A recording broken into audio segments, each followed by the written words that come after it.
Protection order violate ചെയ്തു എന്ന് പറഞ്ഞിട്ട് ഇപ്പം ഒരുപാട് കേസ് ഭർത്താക്കന്മാർക്ക് എഗെയിൻസ്റ്റ് ആയിട്ട് എടുക്കുന്നുണ്ട്. ഇപ്പം നോർമലി ഒരു സ്ത്രീ ഭാര്യ വന്നിട്ട് മജിസ്ട്രേറ്റ് കോർട്ടിൽ നിന്ന് ഒരു പ്രൊട്ടക്ഷൻ സെക്ഷൻ 18 പ്രകാരം ഒരു പ്രൊട്ടക്ഷൻ ഓർഡർ വാങ്ങിക്കഴിഞ്ഞ് കഴിഞ്ഞാൽ അത് വയലേറ്റ് കഴിഞ്ഞാൽ ബ്രീച്ച് ചെയ്ത് കഴിഞ്ഞാൽ ഭർത്താക്കന്മാർക്കെതിരെ സെക്ഷൻ 31 ഡൊമസ്റ്റിക് വയലൻസ് ആക്ട് പ്രകാരം കേസെടുക്കാനായിട്ടുള്ള വകുപ്പുണ്ട്. അതുകൊണ്ട് കഴിയുന്നിടത്തോളം നമ്മൾ പ്രൊട്ടക്ഷൻ ഓർഡർ വയലേറ്റ് ചെയ്യാതിരിക്കുന്നതാണ് നല്ലത്. കാര്യം വെച്ചാൽ പ്രൊട്ടക്ഷൻ ഓർഡർ എന്ന് പറയുമ്പോൾ വയലേറ്റ് ചെയ്തതിൽ സെക്ഷൻ 31 എന്ന് പറയുന്നത് നോൺ ബെയിലബിൾ ആണ്, പിന്നെ കോഗ്നൈസബിൾ ഒഫൻസുമാണ്. അപ്പം കേസ് വരാൻ സാധ്യതയുണ്ട്.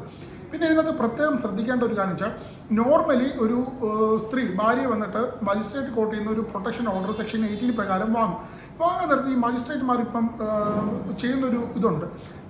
പ്രൊട്ടക്ഷൻ ഓർഡറിനകത്ത് പറയുന്നത് എന്താണെന്ന് വെച്ചാൽ നിങ്ങൾ എതിർകക്ഷി ഭർത്താവിൻ്റെ അടുത്ത് പറയാറുണ്ട്, ഓർഡർ മുഖാന്തരം പറയാറുണ്ട്, നിങ്ങൾ ഭാര്യയ്ക്ക് പെറ്റീഷണറിന് എഗെയിൻസ്റ്റ് ആയിട്ട് നിങ്ങൾ ഒരു ഡൊമസ്റ്റിക് വയലൻസ് ആക്റ്റും കമ്മിറ്റ് ചെയ്യാൻ പാടില്ല, വെർബലായിട്ടോ അതല്ലെങ്കിൽ പിന്നെ വേറെ എന്തെങ്കിലും തരത്തിൽ ഒരു ആക്റ്റിൽ കൂടി ഡൊമസ്റ്റിക് വയലൻസ് കമ്മിറ്റ് ചെയ്യാൻ പാടില്ല. ജനറലായിട്ടാണ് മജിസ്ട്രേറ്റ് ഓർഡറിനകത്ത് പറയാറുള്ളത്. വേഗമായിട്ട് ഇപ്പോൾ എല്ലാ മജിസ്ട്രേറ്റിൻ്റെ കാര്യമല്ല ഞാൻ പറയുന്നത്, 90% കോടതികളിൽ വരുന്ന ഓർഡറിനകത്ത് വേഗമായിട്ടുള്ള കണ്ടന്റാണ് വരുന്നത്. അതായത് നിങ്ങൾ ഡൊമസ്റ്റിക് വയലൻസ് കമ്മിറ്റ് ചെയ്യരുത് എന്ന് മാത്രമേ അതിനകത്ത് പറയുള്ളൂ. നോർമലി ഇത്തരത്തിലൊരു ഓർഡർ വന്നു കഴിഞ്ഞാൽ നമ്മളത് ബ്രീച്ച് ചെയ്തു എന്ന് പറഞ്ഞാൽ ഈ ചില സ്ത്രീകൾ കൊണ്ടുവന്നിട്ട് പോലീസ് സ്റ്റേഷനിൽ പരാതികൾ കൊടുക്കുകയും അതിൻ്റെ അടിസ്ഥാനത്തിൽ ഭർത്താക്കന്മാർക്കെതിരെ 31 ഡൊമസ്റ്റിക് വയലൻസ് ആക്ട് പ്രകാരം 2005 പ്രകാരം ഒരു കേസെടുക്കുന്ന ഒരു പ്രവണതയുണ്ട്.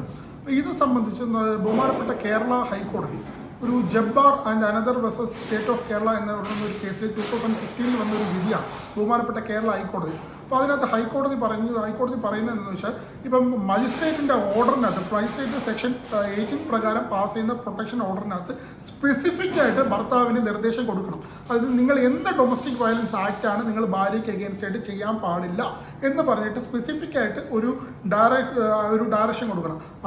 അങ്ങനത്തെ അത്തരത്തിലുള്ള ഒരു ഡയറക്ഷൻ അല്ലെങ്കിൽ ഒരു ഓർഡർ വയലേറ്റ് ചെയ്താൽ മാത്രമേ സെക്ഷൻ 13(1) പ്രകാരം ഹസ്ബൻഡിനെ പ്രോസിക്യൂട്ട് ചെയ്യാൻ പാടുള്ളൂ എന്ന് പറഞ്ഞിട്ട് ഹൈക്കോടതിയുടെ വിധിയുണ്ട്. നോർമലി ഇപ്പം എന്തോ പറഞ്ഞിട്ട് ഭാര്യ വന്നിട്ട് ഭർത്താവിന് എഗെയിൻസ്റ്റ് ആയിട്ട് ഒരു പ്രൊട്ടക്ഷൻ ഓർഡർ വാങ്ങിക്കഴിഞ്ഞാൽ ഭർത്താവ് ഭാര്യയ്ക്കൊരു വാട്സാപ്പ് മെസ്സേജ് അയച്ചു കഴിഞ്ഞാൽ പോലും ഭാര്യമാർ കൊണ്ടുവന്നിട്ട് ഭർത്താക്കന്മാർക്ക് എഗെയിൻസ്റ്റ് ആയിട്ട് പരാതി കൊടുക്കുന്നുണ്ട്.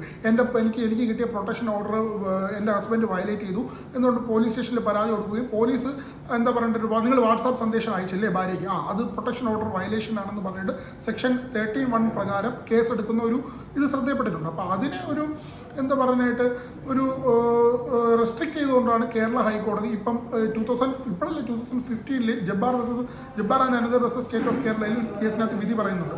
അതിനകത്ത് പറയുന്ന വേറൊന്നുമല്ല, മജിസ്ട്രേറ്റ് പ്രൊട്ടക്ഷൻ ഓർഡർ പാസ് ചെയ്യാൻ നേരത്ത് എതിർകക്ഷി ഭർത്താവിന് കൃത്യമായിട്ടുള്ള ഡയറക്ഷൻ കൊടുക്കണം. നിങ്ങൾ എന്ത് ആക്റ്റാണ് ചെയ്യാൻ പാടില്ല, അതായത് ഭാര്യ അടിക്കാൻ പാടില്ല, ഇപ്പം ഭാര്യയ്ക്ക് എന്താ പറഞ്ഞിട്ട് വാട്സാപ്പ് മെസ്സേജ് അയക്കാൻ പാടില്ലെങ്കിൽ അത് സ്പെസിഫിക് ആയിട്ട് പറയണം. പക്ഷേ നമ്മുടെ മജിസ്ട്രേറ്റുമാർ ചെയ്യുന്നത് എന്താണെന്ന് വെച്ച് കഴിഞ്ഞാൽ ജനറലായിട്ട് ഒരു വേഗമായിട്ടുള്ള ഒരു ഓർഡറാണ് പാസ് ചെയ്യുന്നത്. നിങ്ങൾ ഭാര്യയ്ക്ക് എഗെയിൻസ്റ്റ് ആയിട്ട് ഒരു ഡൊമസ്റ്റിക് വയലൻസും ചെയ്യരുത് എന്ന് പറഞ്ഞിട്ടുണ്ട്. പക്ഷേ അത് പാടില്ല, സ്പെസിഫിക് ആയിട്ട് പറയണം. നമ്മൾ എന്ത് ആക്റ്റാണ് കമ്മിറ്റ് ചെയ്യാൻ പാടില്ല എന്ന് സ്പെസിഫിക് ആയിട്ട് പറയണം.